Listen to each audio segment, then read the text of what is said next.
आज Doubtnut app download करें। Doubtnut पर अपने सभी गणित, रसायन विज्ञान, भौतिक विज्ञान और जीव विज्ञान के डाउट्स का करो सफाया। बस प्रश्न की फोटो खींचो, एक ही प्रश्न को क्रॉप करो और तुरंत वीडियो सोल्यूशन पाओ। अभी डाउनलोड करें।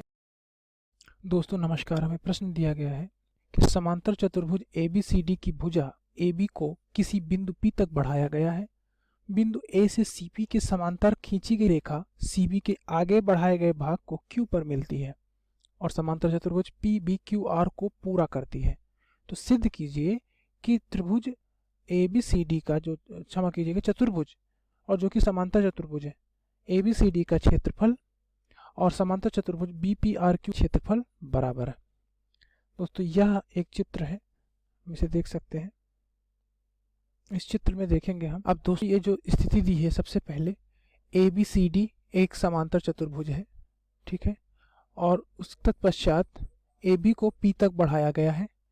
उसके बाद दोस्तों यहाँ से ये BQ को बढ़ाया गया है और AQ से जाने जो A है ये CB से जाने वाली बढ़ी हुई रेखा को Q पर मिलती है, यहाँ से Q को मिला दिया गया है और उसके बाद P को R तक बढ़ाया गया है और इसको मिला दिया गया है।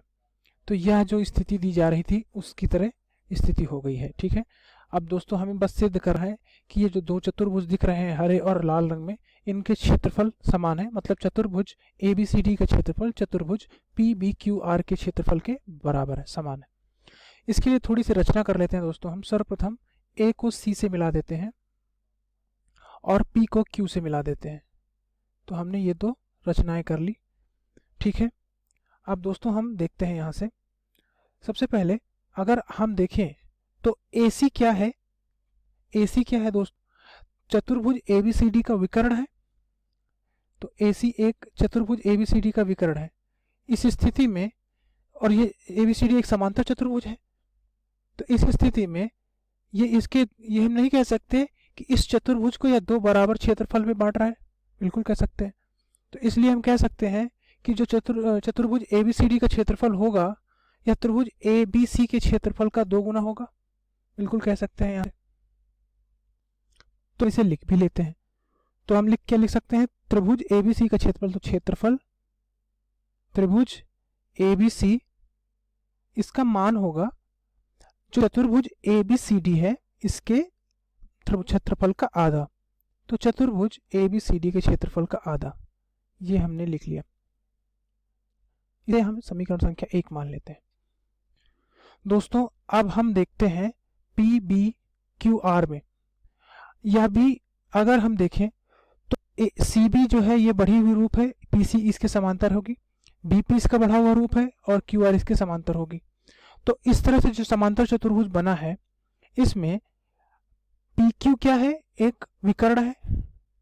तो अब इस स्थिति में PQ इसका विकर्ण हो गया।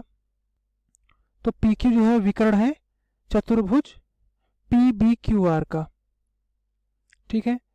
तो हम ये क्या कह सकते हैं कि जो त्रिभुज बनेगा हमारा PBQ, ठीक है, इसका क्षेत्रफल, क्योंकि आधे में बांट रहा है, तो इसका क्षेत्रफल जो चतुर्भुज PBQR है इसके क्षेत्रफल का आधा हो जाएगा, क्योंकि ये दोनों क्षेत्रफल बराबर हो जाएंगे और इन दोनों को मिलाने से चतुर्भुज बन रहा है। और चूंकि ये दोनों बराबर है इसलिए क्या कह सकते हैं हम कि जो चतुर्भुज क्षमा कीजिए, जो त्रिभुज PBQ का क्षेत्रफल है वो किसके बराबर होगा? चतुर्भुज PBQR के क्षेत्रफल का आधा होगा। तो हम इसे भी लिख लेते हैं, चतुर्भुज PBQR, ठीक है। इसे समीकरण संख्या 2 मान लेते हैं, ठीक। अब दोस्तों एक स्थिति को देखते हैं। AQ जो है दोस्तों यहाँ से CP के समानांतर है, ठीक है, क्योंकि AQ जो इसके मिलाने वाली रेखा CP के समानांतर है, ये यहाँ पर Q को मिलती है, ठीक है। अगर दोस्तों हम त्रिभुज ACQ की ओर ध्यान दें, त्रिभुज ACQ और त्रिभुज APQ की तरफ ध्यान दें, तो हम क्या देख सकते हैं कि दोनों AQ आधार पर बने हैं और दो जो समानांतर रेखाएं हैं PC और AQ इसके बीच में बने हैं, ठीक है। AQ इनका आधार है और PC और AQ दो समांतर रेखाएं हैं, इनके बीच में बने। तो एक ही आधार और दो समांतर रेखाओं के बीच में बने समान त्रिभुजों के मतलब त्रिभुजों के जो क्षेत्रफल होते हैं वो समान होते हैं। तो इस तरह से हम ये भी कह सकते हैं कि जो त्रिभुज ACQ का क्षेत्रफल होगा, यानी कि क्षेत्रफल त्रिभुज ACQ होगा, वो क्षेत्रफल बराबर होगा त्रिभुज APQ के क्षेत्रफल के बराबर। बिल्कुल कह सकते हैं।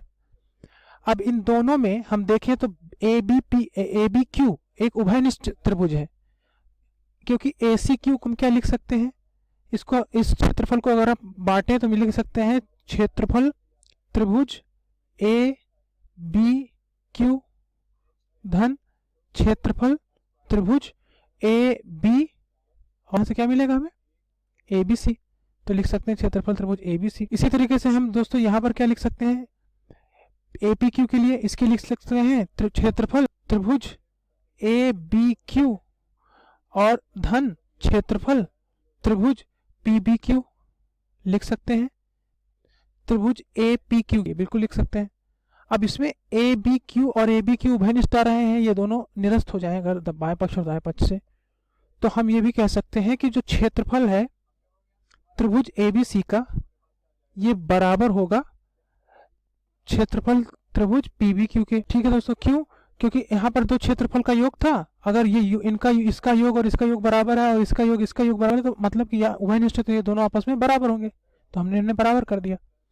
अब समीकरण 1 और समीकरण 2 से देखें तो ये दोनों जो त्रिभुज ABC का क्षेत्रफल है, चतुर्भुज ABCD के क्षेत्रफल का आधा है, और त्रिभुज PBQ का क्षेत्रफल चतुर्भुज PBQR के क्षेत्रफल का आधा है। तो हम इसे इसी तरह लिख सकते हैं यहाँ पर, तो हमने यहाँ से लिख दिया। तो इसको क्या लिख सकते हैं हम, इसको लिख सकते हैं आधा होगा ये हाफ क्षेत्रफल चतुर्भुज ABCD। ठीक है, और यह किसके बराबर होगा, यह बराबर होगा क्षेत्रफल त्रिभुज चतुर्भुज PBQR के। ठीक है, अब यहां से ये आधा जो है ये दोनों एक दूसरे को निरस्त कर देंगे। तो अब हम क्या लिख सकते हैं, यहां से हम लिख सकते हैं कि जो क्षेत्रफल होगा चतुर्भुज ABCD का, ये बराबर होगा चतुर्भुज PBQR के। ठीक है, तो और दोस्तों हमें यही सिद्ध करना था। तो आशा करता हूं कि आपको समझ में आ गया होगा इसका सिद्धांत कि किस तरह से सिद्ध हुआ। धन्यवाद। कक्षा 6 से 12वीं से लेकर नीट IIT JEE वो एडवांस के लेवल तक 1 करोड़ से ज्यादा छात्रों का भरोसा। आज ही डाउनलोड करें डाउटनेट ऐप या व्हाट्सएप करें अपने सारे डाउट्स 8400 400 400 पर।